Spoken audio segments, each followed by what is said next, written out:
Thanks for tuning in to the Artemis Channel's Behind the Bar. Today we are going to be reviewing Penelope Wheated Bourbon. We're also going to make a cocktail called a Hawaiian Lemonade, and Clem and I are going to duke it out because my recipe is way better than his. So stay tuned. I'm Steve-O. With me, as always, is my buddy Clem out in Montana. Say hello, my friend. Hello. How is everybody? Penelope is a really approachable bourbon distilled by MGP. It's part of their core series, which consists of Architect, Barrel Strength, Toasted, Wheated, and 4-grain. Bottled at 95 proof out of the MGP Distillery in Lawrenceburg, Indiana. Clement, tell me about the mash bill. Well, the Penelope Wheated is a 4-grain. It's got 74% corn, 16% wheat, 7% rye, and 3% malted barley. According to their website, they are looking for an accessible experience, which I read that as they're looking for an approachable bourbon that's going to be good for beginners as well as somebody a little bit further down on the bourbon journey like Clement and I are. Just as a side note, Clem, when you look at their website, there's nobody our age. It's all young people. It's all pretty girls with families, and they're all in their 20s and 30s. They are not marketing it on the website to guys like you and I. Well, number one, who wants to look at us? And number two, you know, they need to sell to them because we've already found it. And at $40 for this wheated, I tell you, it's on the shelf. Yeah, no, this is good. This is my second bottle. I'm the one that told Clem he needed to drink it. And show him where you're at with your bottle there, buddy. I mean, I've had it for a few weeks. But I also want to say that when I first opened it, I cursed Steve-O because it was terrible. And that first third, I didn't like it. But it started to change after I started to get into the bottle. And I'm down at the end of the bottle, and I really like it. And I don't think my taste has changed. I'm just convinced that it got better as it was opened. MGP is Midwest Grain Products out of Lawrenceburg, Indiana. They are a huge, huge company that encompasses, I think, 6 distilleries worldwide. Odds are that if you've got a bourbon on your shelf and on the back it says distilled in Lawrenceburg, Indiana, it's an MGP product. That doesn't make it bad, guys. Here's a list of some of the non-distilling producers, NDPs. Here's a list of some of them that may or may not be on your favorite bourbon. Oh, there goes your favorite right there. So, that list? Among their core products that they've got, Lux Row, Rebel, Ezra Brooks, to Clem's Homeland, Quiet Man Irish Whiskey, and St. Brendan's Irish Cream. According to the website, they say the nose has light oak, sweet corn, apple, and pear. We've already poured. We haven't started yet, but we've already poured. I wanted to let these things kind of sit and mellow a little bit and get a little oxidation. I will say the color, it's on the younger side. Age stated on their website, again, 4 to 6 years, and color-wise, it's a lot closer to that Irish whiskey tealing that we did than it is to an aged bourbon. Oh no, the tealing was really light. Yeah. This is it's closer to the wild turkey than it is the tealing. Tealing's I disagree, buddy. That's I mean, that wild turkey. If you know, let's just compare the two here. I mean, this is like this? This is like coffee. Yeah, It's not far off. I don't see it. I mean, maybe I've been drinking this double oak stuff too much of late. 95 proof. You covered the mash bill. Nose. What are you gonna get a nose? See, when I first opened the bottle, it was all alcohol. There was there was no complexity to it at all. I don't get a lot of complexity. I get your standard bourbon notes.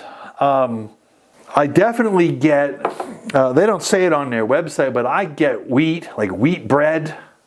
Okay, I think For the first time, I got some of this.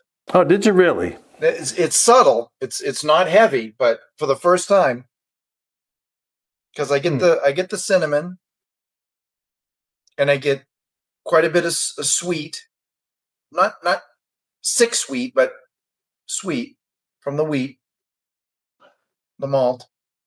See, this is night and day from when I first opened the bottle. I would tell you that if they say that sweet corn, I would say I'm getting like a kettle corn vibe on the nose. Yeah, more of a brown sugar. I'm also getting like a brown sugar cinnamon toast, but it's definitely not a toasted. It's like bread. How's your? How's your father? It's got nice fingers to it. I mean, they're not really thick. Come on! The spear fingers are great! But it clings to the glass. It's nice. All right, let's go for it. I got the caramel and the cinnamon. All right, I get a mouthful of honey. The leather, Honey. the baking spice. I get a lot out of it. Really do. And it was all hot and pepper when I first opened the bottle. It was all hot so and pepper. I mean, the things that they talk about, the honey, the vanilla, I get all of that. There's a lot of honey to me. I don't get the leather and baking spices that Clem gets as much. Their website says orange zest. I mean, if you want to compare this to orange zest to like Russell's 10-year or Wild Turkey, no way. I don't get any of the orange, but there's a little bit. It's not citrus, but there's a little bit of fruit in there. Maybe they were talking about apple earlier. There could be a touch of that. It's good. It's really good. The finish, they say brown sugar, toasted oak, and a touch of cinnamon. I would co-sign that. If they offered this as like a 7-year, a little bit closer to barrel strength, 110 proof, aged, oh boy, they'd really have a winner in my book. Not that this isn't good, but you're talking like great. It's got enough rye in it to kick up the alcohol, and I think the wheat. I think if it was aged a little bit longer, I think it would really smooth it out. Yeah, I think that smooth-wise, there's no burn at all. Super, super approachable. If you get somebody that wants to try bourbon, I know we've talked about Maker's Mark, we've talked about Buffalo Trace, and we've done some of the beginner stuff. Boy, I would start somebody on this because it's really good. Absolutely agree. Absolutely. Let's score it. Go ahead. You scored first this time. I'm pretty darn close to a 7. Are you really? But I'm telling you, when I first opened the bottle, it was a 2. It was terrible. And it slowly got better the more I took out of the bottle. And it wasn't because I was drinking it all in one night. It was 2 fingers here, 2 fingers there over the course of the last few weeks. And it's mellowed considerably. And it's toned down. All the pepper's gone out of it. And now I can start to get the nutmeg, the cinnamon, some of the other stuff in it that I'm really enjoying. And I wanted to compare it to the Wild Turkey, since we had Wild Turkey last time. Yeah. Because like I said, if you take out the wheat from the mash bill and you bump up the rye and you bump up the malted barley, you've got almost the same mash bill as that Wild Turkey rare breed. I think you get we haven't talked about, and these guys don't disclose it, but I think you got to get into yeasts, and how they do that. That really affects it. Give me your final number. I should have written down what I gave the other ones, but right now that bottle's a 7. Really good for you. Okay, I'm not quite at a 7. I would like to see it aged a little more. Of all the stuff that we've reviewed, I like it way more than Maker's Mark. I like it a little bit more than Buffalo Trace. The fact that I went and bought another bottle just to do this review with you guys, boy, I'm not far off a 7. I'm going to give it like a 6.75. Agree. I'll go with you on that. 6 3/4, definitely. So our cocktail, we are going to make a Hawaiian lemonade, and the recipe we got for We're going to make a Hawaiian lemonade. I'm making something else. Very similar, very simple. Hawaiian lemonade on their website. Well, never mind that. Here's the graphic. Let's go.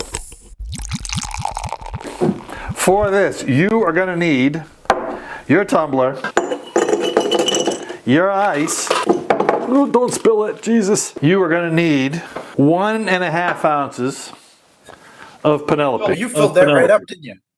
I did. Because I'm getting a little lazy. I'm not using my mixing glass. I'm just going to stir it. So 1.5 ounces of Penelope. I got a chilled glass this time. You're the man. I'm going 2.5 ounces of fresh. What? Why are you winking at me? Lemonade. Oh, what a mess. You guys remember last time when I did this, it's actually a little bit stronger than 2 ounces. I got my Bruins cleanup rag because the Bruins got cleaned up in a place. I got my Bruins cleanup rag because the freaking Bruins. When you have to go tell the joke twice, what's the freaking point? At 1.5 and 1.5 is 2, right? 1.5 and 1.5 is 2. No. All right, I'm doing 1.5 pineapple juice, fresh. Oh, I'm still on the bourbon here. In your flask. I love it. All right, so here's the recipe, you guys, because I wasn't smart enough to tell you what we were doing. So here's the recipe. I'm going to give you some nice B-roll to look at with it as well, because that whole thing sucked. Now, is yours just lemonade? I got lemon. A few moments later. 1.5 ounces of bourbon. 2.5 ounces of fresh squeezed lemonade. None of that store-bought shit. A bullshit? A bullshit? A bullshit. And then I did 1.5 ounces of pineapple juice. If I was really slick, I would garnish it with a lemon slice or a pineapple wedge or something like that. I'm not. We're just going to drink it. Now, we are drinking this for the first time. We got it off the Penelope website, and I'm going to tell you what I think. Clem, please tell the audience what you've made in your flask. It's not a flask, it's a beaker. This is for science, damn it. She blinded me with science. Now, what started this whole thing was this stuff. I don't remember what I bought this for back in New Hampshire, but this bottle has traveled more than 7,000 miles before it was opened yesterday. Okay, so I'm putting 1/2 ounce of that in with my little bit of bourbon, and then then lemonade on top of it. About 4 ounces lemonade. I don't know where he's going. I'm going to try this and tell you what I think. Dude, you could drink that all day. The Penelope is very slight. You drink 2 of these, you're going to get hammered drinking this because there's nothing. Well, I made one of these the other night, and it goes down easy. All right, I am going to let my my friend here try it and see what she thinks. There you go, Ange. Okay, well, I have to transfer from here into here. Yeah, it's good. Yeah, it's good. That's it. Yeah, no, it's good. You want to take it with you? No. Oh, yes. Yes, I'll take it with you. Thank you. That's what happened to me the other night. I made one, and it walked away on me. Somebody got a hold of it. Oh, now, really? This is for science. This is for science. It's not in your flask anymore. No, I had to transfer it. Oh my God, is that good? I had to transfer it into my chilled glass after I mixed it up. Yeah, the 1/2 ounce of pineapple syrup is plenty. Yeah, That's good. You can keep your pineapple syrup. So you got 2 different options for pineapple Hawaiian lemonade, whatever the hell it is. I'm getting more bourbon now that I'm drinking it a little bit more. It is really tasty. That's a good 90-degree day sitting on the back deck. grilling a good steak. Oh my God. It's like a Lynchburg lemonade with a little bit of pineapple in it. That's exactly what it's like. That's very much adjacent to that. Put in your comments what you would like us to review next. Be sure to hit that subscribe button. Check out all of our merch and the link below. Got that out in one take. That's pretty good. And Clem, you don't have anything to add? I don't think so. I'm happy with the Penelope now, and it's smoother than the rare breed because I've also got a little bit of rare breed going. So it's, as much as I like the rare breed, the Penelope is almost as good. Oh, okay. We're going to disagree on that one. That's what it's all about. We'll see you guys next time. Thanks for checking us out. See you guys later.